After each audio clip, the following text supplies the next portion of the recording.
Now. Yeah, it's no problem. Okay, about the European project. Again, timing agenda. You saw it the first time. I'm going to speak for 12 minutes, not longer. So I have your attention for 12 minutes. I spoke to you about the companies that I founded, one of which is a company in digital transformation. It is Workero. And I also founded the fourth one, which is a non-for-profit alliance, and it helps 2,900 startups and scale-ups active in innovation in real estate throughout Europe. It's also supported and promoted by the European Commission, but it's self-funded. What is Proptech? Proptech is who knows fintech? All right, good. So, fintech is everything which is technological innovation and digital transformation in the financial sector. Proptech is exactly the same thing, but in real estate. So, we're talking about innovation and digital transformation for architects, or for engineers, for contractors, for property managers, for asset managers, but also for investors and developers. So it includes, in fact, the total of the asset classes, and there's quite some of them. I put here some of the categories that are predominantly. We have finance and invest. I put already two scale-ups there too. Design and build. Building. Market and transact is everything which has to do with contracts and with agents, for example, could be in market and transact. You have manage and operate. That's how do you operate a building? How do you manage a building? And then you have live and work. It's new technologies, services that are being implemented in real estate. It can be in offices, it can be in residential, or it can be in retail. So, if you look at what's happening in the real estate market right now, it's completely crazy the last 2 years, because it's really being disrupted right now, the real estate market. I spoke to you about the co-working business that I am in this morning, but there's a lot of other things disrupting right now. So you have macroeconomic trends who put pressure on returns and efficiency. There's a lot of artificial intelligence coming into it. There's blockchain.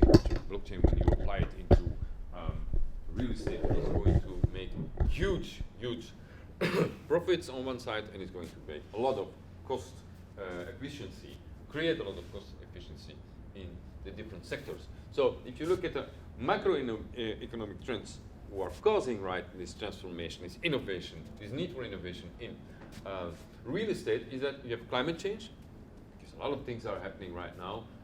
We are all trying to cut our emissions all over the world. You have urban development is really booming. Cities are becoming bigger and bigger. Smaller units change the real estate landscape, and then aging of the population. Now, at the same time, you have a technological revolution, because you have artificial intelligence which will be integrated in building models. The governments are also stepping in, because they are making everyone build in a more sustainable way. You have IoT. The building of tomorrow is being built, today, and it needs to be connected.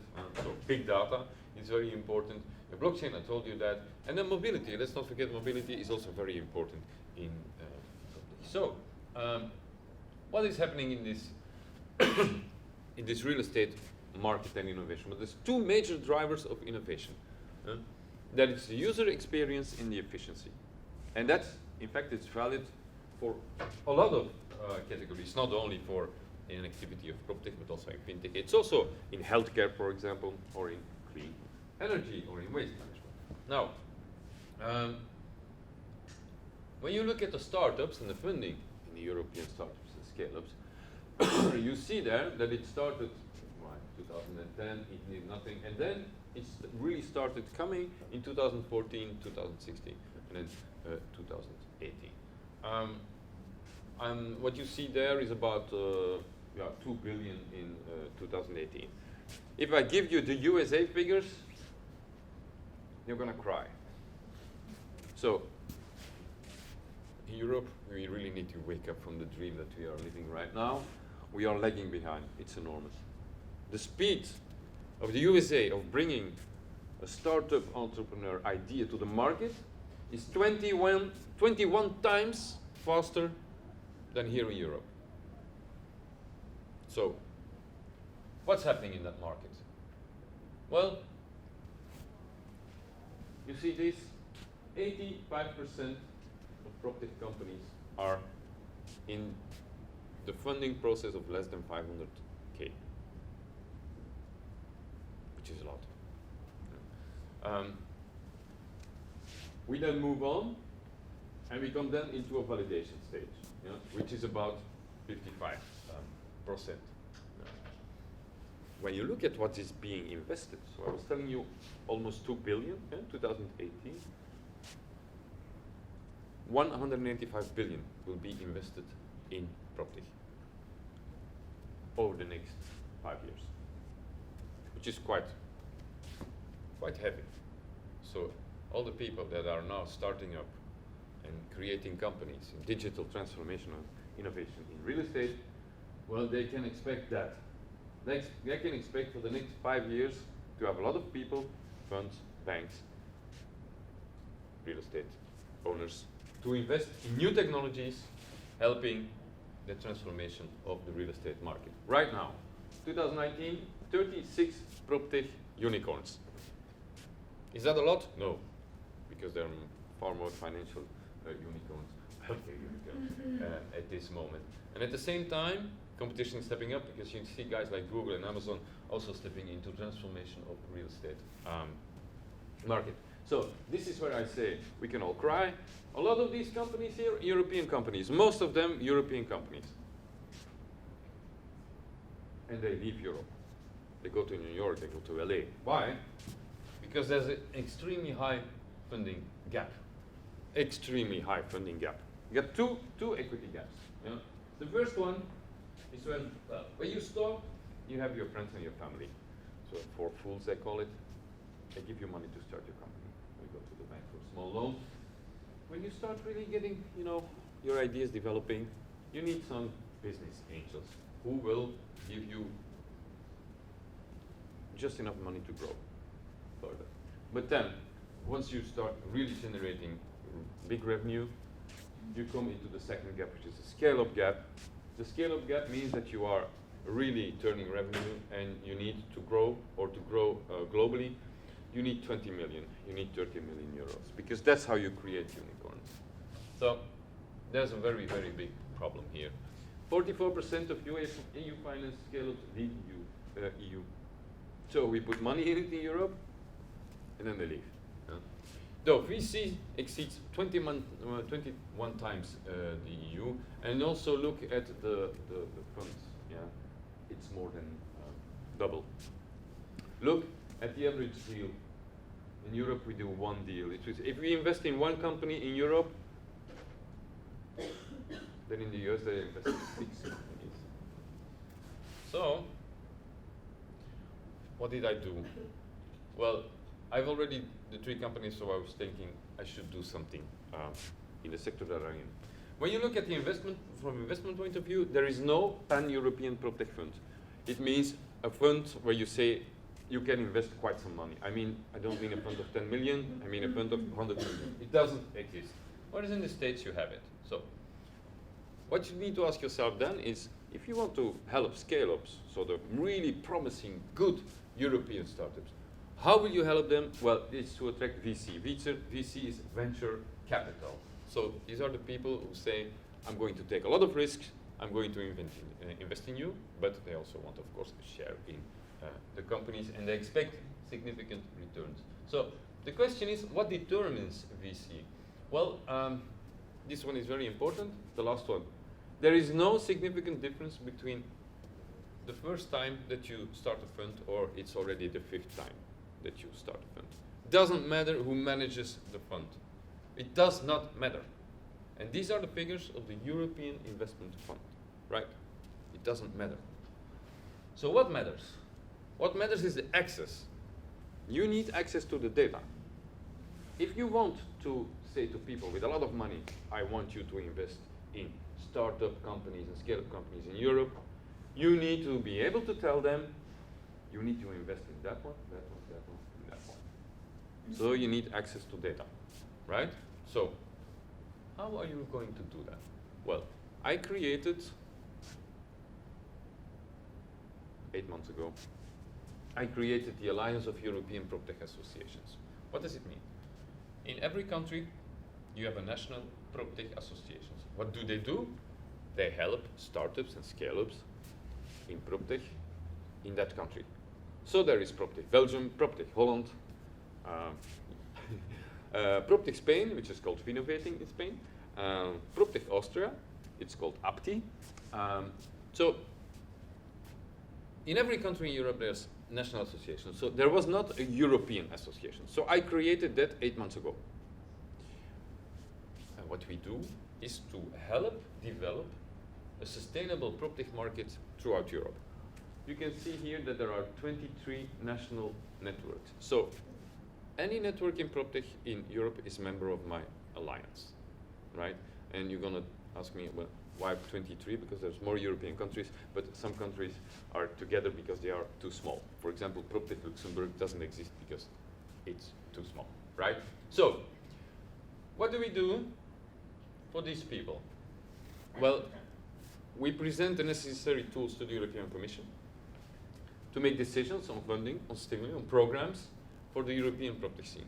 We structure the collaboration and we organize open innovation at the European level. And then we scale up cross-border activities, which means that I want to have startups of Austria in Proptech working with startups in Holland or startups in Spain, working together, right? So that's the main initiative, the main goals of this Proptech Light.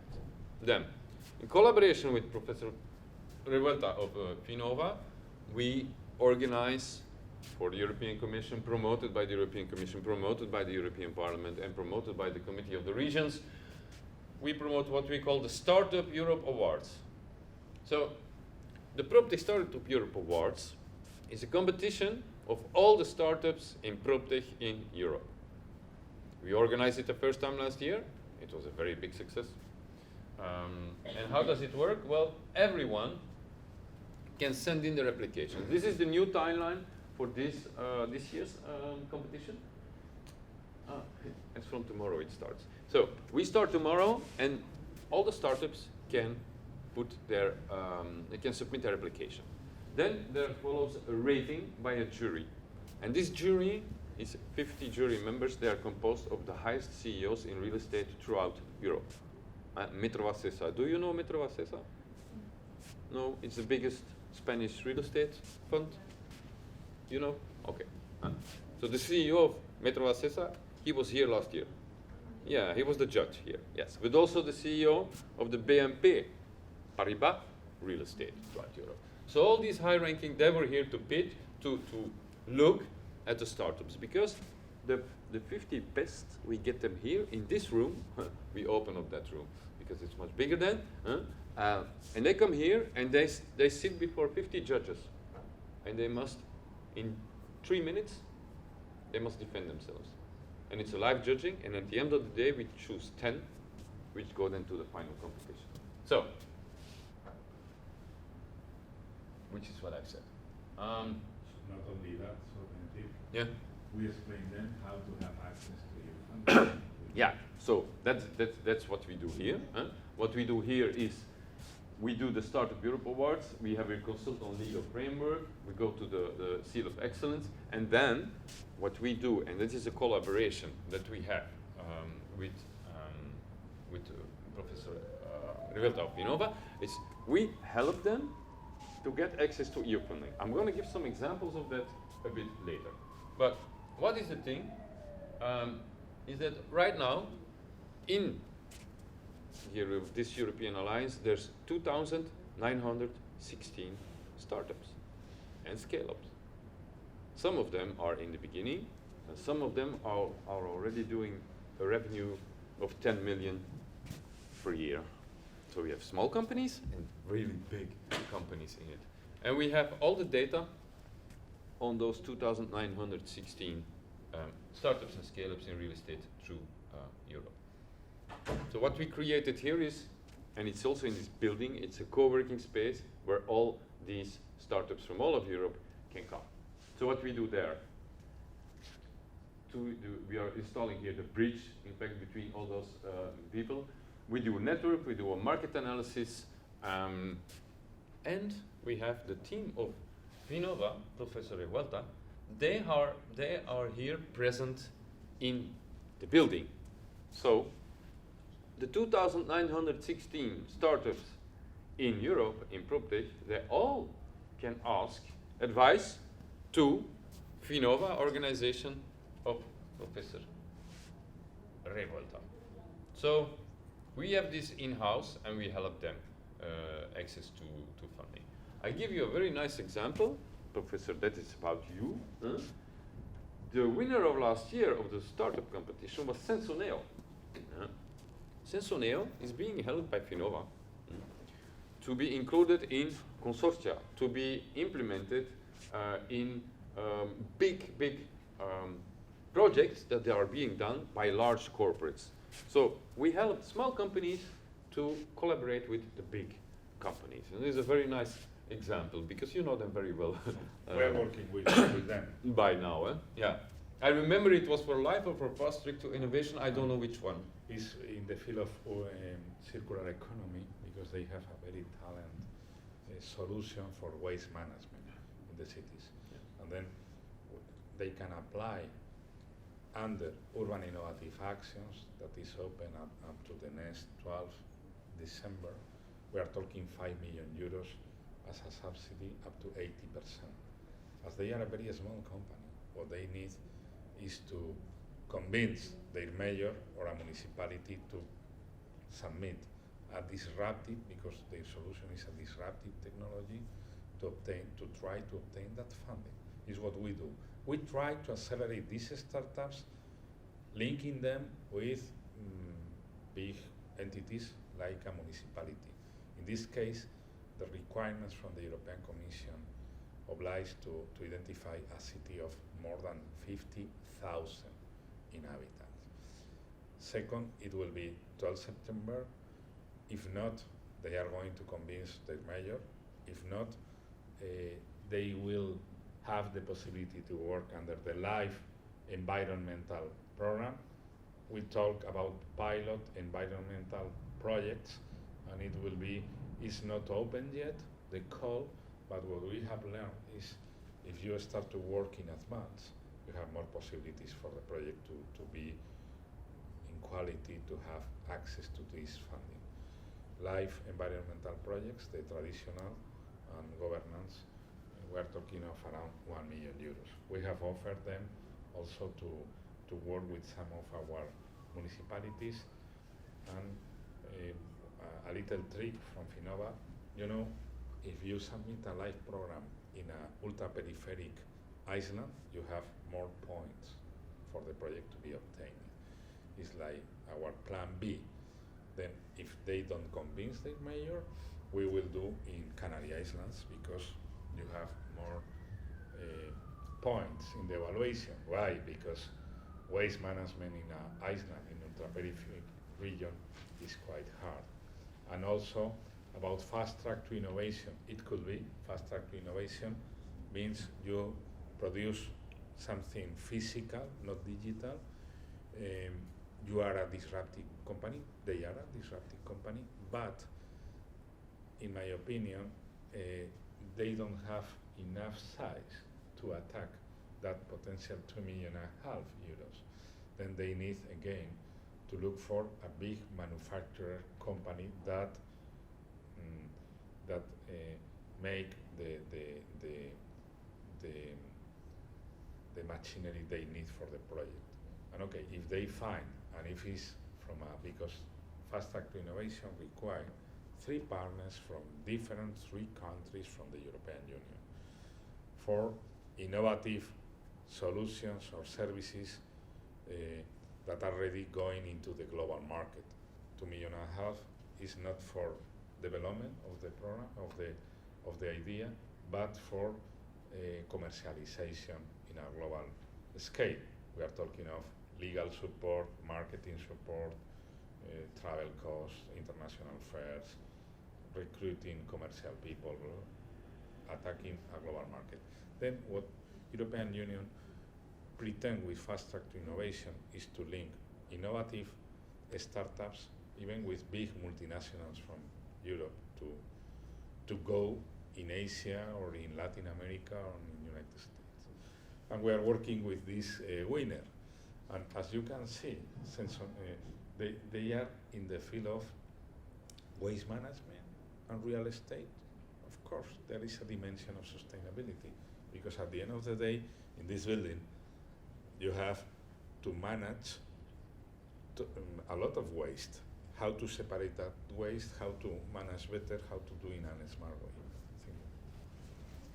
Okay. Second example of what we are doing, a lot of the startups and scale-ups have big issues in Europe. Why? The market is extremely fragmented.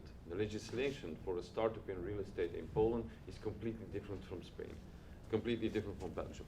So what we do is, we do a pilot now. It's finished now. I will present it to the Commission in 2 weeks. So we asked all the startups and the scale-ups in Europe in real estate, what is your problem in your country?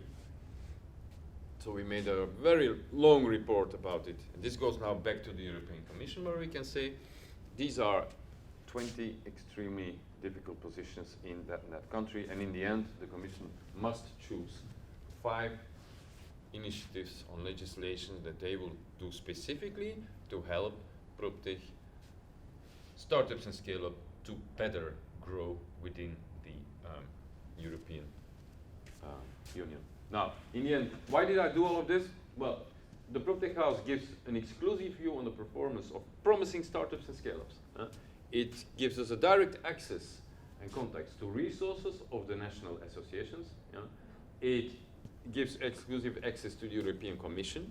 Why? Because the European Proptech House is the single point of contact for Proptech for the European Commission in the whole of Europe. We can help the members, and of course, we're sitting on a bunch of data that is really relevant also to the Commission, because we can help them better understand how we can help these Proptech startups and scale-ups. So in the end, and that's the last thing that we are doing now, I am starting a venture capitalist fund in Proptech throughout Europe. It's limited to European companies, of course, but because of this, because we have an exclusive view on what everyone is doing throughout Europe.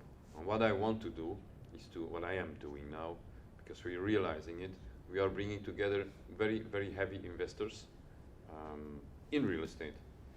They were bringing them together and saying, invest in a fund. I think the fund will be 100 million.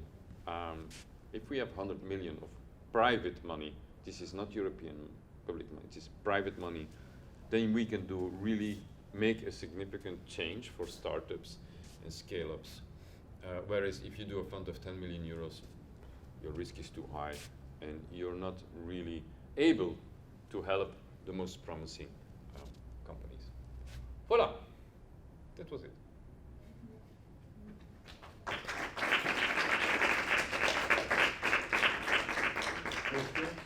Questions?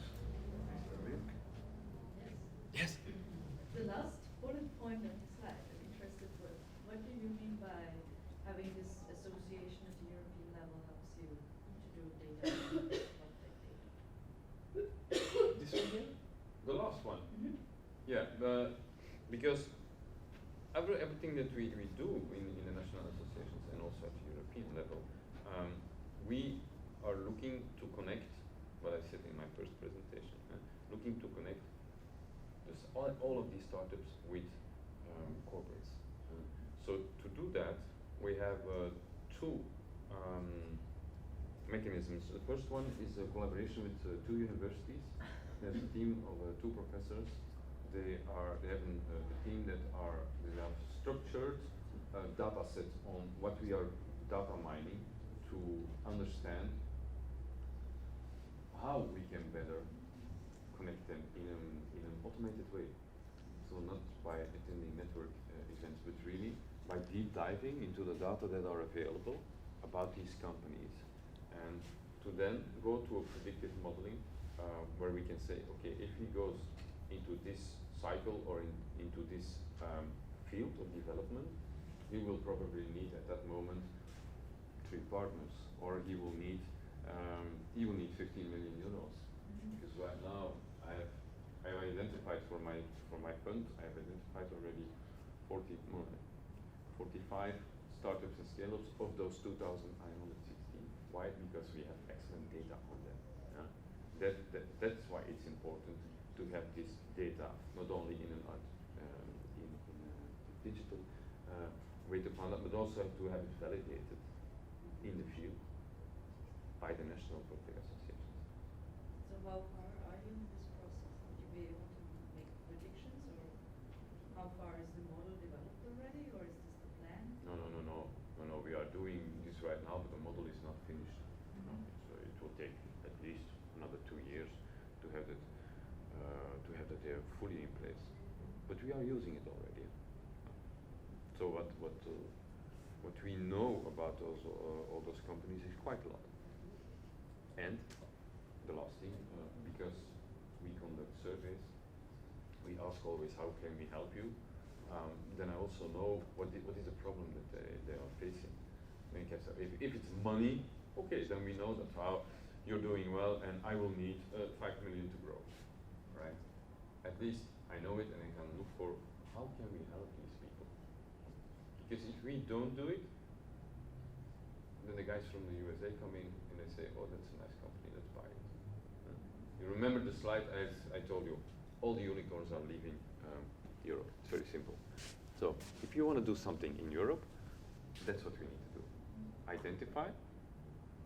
No, first of all, you gather the data, you validate the data, and then you identify the best opportunities, most promising. And for those, you must make sure that you say, we're not going to invest 1 million. No, I'm going to invest 20 million in your company. And then you can grow someone in the status of a unicorn. It's the only way to do that. If you know that, for example, if I say that Americans are 21 times better than Europeans at recognizing good companies, startups, and saying, you know what, you want 20 million? I give you 40 instead of 20. That's what Americans do. And that's what we don't do in Europe. Take a look at the pension funds. Pension funds in Europe, they're not even allowed to take any risk. So they just invest in bricks, in walls, that's all they do, right? But it's not like this everywhere in the world. So again, also for that, there's a brand new program coming from the European Commission. It's called ScaleUps. We will also activate that one because we are in the pilot of ScaleUps. ScaleUps will enable pension funds throughout Europe to invest in, well, risky startups. And the European Investment Bank will give guarantees to the ones that have been selected. So it's a brand new mechanism. It's going to be launched 15th of December. But also it's a pilot of 500 million euros, but only very restricted. I think we are in it with the pilot project, but I think only about 15 that are different investment funds. These are quite interesting. But it's very important because there's a lot of money in the USA. There's a lot of money in Europe too. It's not that we don't have money in Europe. It's not that we don't have money. We have the money. The only thing is it's sitting on bank accounts, and no one in Europe, not enough people in Europe, dare to say you are a promising startup and I'm going to invest in you. No, we prefer to put it on the bank and even pay for the rent, for the interest on it, or to invest in no risk activities, right? And we need to change that. We need to change that. And the ScaleUp program is one of these things, and that's why we with the Proptech House and the European Proptech Alliance, we are accepted as a pilot in this ScaleUp program, which of course means that if I go to investors now, which what I'm doing the last 6 months, I tell them, you invest 10 or 15 million million euros in my fund, and we get also into the ScaleUp program. It gives a very big leverage on our fund. So the fund could be 100 million, like it could be 200 million. Because when SCALAR kicks in, and you can convince the pension funds to say, come into my fund, then the European Commission, European Investment Bank, will guarantee 50% of the risk that the pension fund is taking. Not for the private investors. They are not protected by the Commission. But the public ones, yes. So that's how we activate sleeping money in Europe to invest in promising startups and scale-ups. It's one of the mechanisms. But if we don't do it, then we can do what we do right now. We invest we invest billions throughout Europe in a good education. Remember what Susanna said? Spanish people, very well educated. Well, we invest billions in it, and then you create companies, and then you leave Europe. That's what's happening right now. And then they receive subsidies as a startup, and when they arrive like a scale-up and they could transform in an unicorn, then goes to United States, like Skype or Dropbox. They were created in the European Union, and now they are Americans. Yeah. Currently, this is not automatized. The element that could be concerning if this system actually achieves too significant amounts of money, be it private investors or European funding programs. It's happening. Yeah. The SLR program? The selection of what makes a good company, for example, would be done based on the data, based on the model. In our sector, yes, Proptech. That's my alliance that does it. Yes. There is no human decision. Yeah, of course. That's why I study. So you have the data that you do in an artificial way, that you deep dive, and then I have it validated in the field. That's the need to talk. Validation, and then there's a whole process of due diligence. Because otherwise it might. But the program is be reinforcing dynamics. Yes. What we have to understand that this character depends again venture capitals that they equity in a traditional way. But what offers this program, this FICO program, is to double that funding because it's offering a guarantee, reducing the risk that pension funds or that venture capital that are invested in startups. Basic and that they yes. Now, I think it's very important for the financing to arrive. I'm just more concerned about how the selection of those lucky startups will happen because we know that the models are not perfect yet. We're not there yet. From the European Union perspective, you have first for the programs as Horizon or Life, etc. There are external evaluators that evaluate that program. Yes, and okay under the criteria. For this funding, normally low cost of funding, equity, etc. It's based on the decision of the venture capital because they, for example, if Mr. Paelinck, if they run a fund for the Proptech, they are the most interested in defining the best criterion to be successful. That means European Union with the program ScaleUp is not going to participate in the selection of the final startup that will be financed from that venture capital with equity or. And maybe what I mean is, if you're looking for innovation and especially for disruption, you're looking for something that's not necessarily there yet, right? But the data that will be used to determine what good companies are and promising companies is very likely to produce a promising startup which is in the same line of business and industry where there is already a cluster in the area where it is. Yeah, but for example. So that's where I'm wondering how you achieve selecting something completely new, but since you're using historical data for selection. there's one correction to be done. Everything which is a funding program, so it's on 2020, it's mere for startups, right? ScaleUp is focused on ScaleUps. In fact, in the funds where ScaleUp will be applicable, you must invest 75% of your fund in ScaleUps. ScaleUps mean you will already have a revenue of 1 million euro or more, and there are some other definitions. So you're not small anymore, right? So at that moment, the data that we use and that we build on are far more mature. And we know exactly who the founders are. We know what their vision is. We know what the team is that they want to hire. We talk to those teams also a bit because we know these people. So it's not that we base it just on some data that we gather. But data helps us by mining it in a structured way. It helps us to detect a lot of things earlier. It helps us also to link better a Polish startup with a Spanish corporate who might be benefiting if they would be working together, because the corporate in Spain, he doesn't know that Polish startup is doing that. And I see this every day. It's really happening every day. There's a lot of people who say, I didn't know that there was a guy doing this there, or I didn't know that this company was doing this there. That's because of our fragmented market. But ScaleUp is 75% on ScaleUps, so already well-established companies with a clear vision, a good team, and who know exactly their financing needs.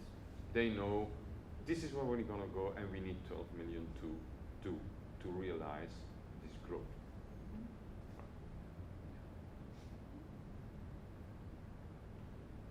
Okay, we are out of time.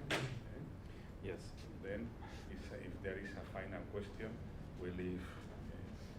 I assume that Dirk has other commitments. Yeah, I have. But okay. If you have a question, if go you ahead. have a final question for Dirk. Okay. Well, thank you. I hope this was learnful.